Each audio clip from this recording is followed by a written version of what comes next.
साराय, फारो आणि अब्राम यांच्या जीवनातून या पर्टिक्युलर 12व्या अध्यायामध्ये आपण बऱ्याच गोष्टी शिकू शकतो.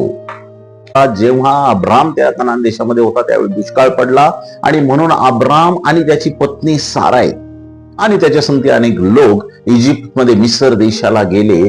परंतु ते इजिप्त जवळ येताच एक आश्चर्यकारक अशी घटना घडली.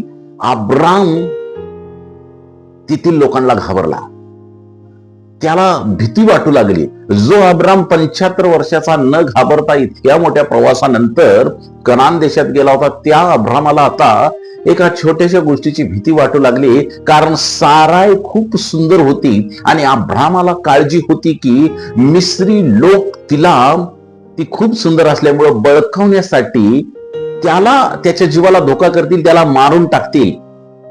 परंतु प्रियजनांनो, आम्हाला या ठिकाणी एक मॉरल स्टडी शिकायला मिळते की अब्राम हा सत्य होता.